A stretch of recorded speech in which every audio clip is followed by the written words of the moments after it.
My family's ranch has been here longer than any neighborhood, HOA, or fancy city folks trying to carve up the countryside. 150 years ago, my great-great-grandfather settled this land, built a cabin, and raised cattle under the same oaks I sit under today. When I inherited the ranch, I swore I'd protect it, no matter what. But I never thought I'd need to protect it from a HOA president with a handgun and an ego the size of Texas. It started 3 years ago when a developer built a new luxury neighborhood, right up against my east fence line. Overnight, I went from open pastures to manicured lawns and nosy neighbors peeking through my barbed wire. I didn't love it, but my deed was ironclad. My ranch wasn't part of their HOA, and it never would be. Enter Trish.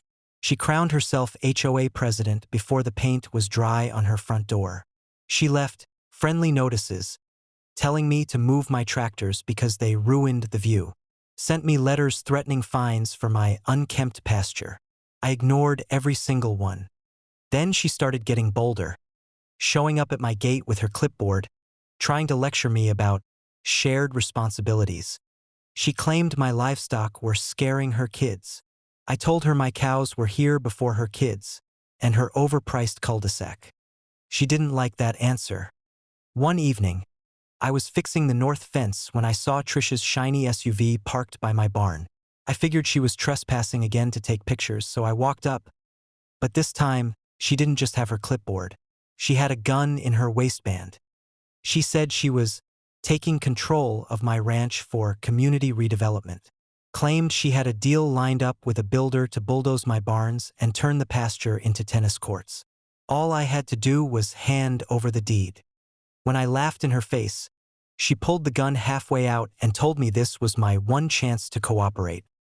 I backed up slowly, pretending to be scared, but I had my phone recording the whole time in my shirt pocket. I told her I needed to grab the deed from my truck and called the sheriff instead. 10 minutes later, the sheriff, an old family friend, rolled up with his deputies.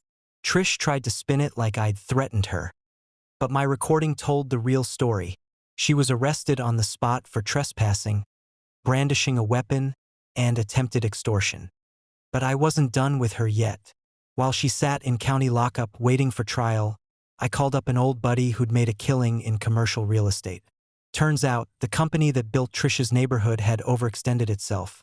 The lots were expensive, but the land underneath was still owned by a holding group in debt. Long story short, I bought the entire development out from under them at auction. Every yard, every lot, every single square foot of that cookie-cutter paradise. When Trish got out on bail, she found a new notice on her door.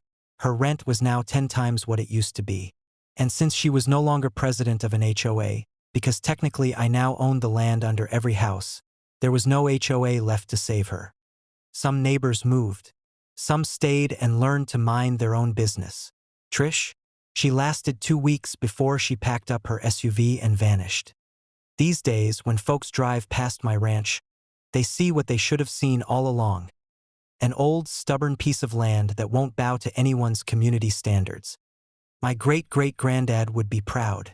And if another HOA tries me, well, I've still got the deed, and now I've got the neighborhood too.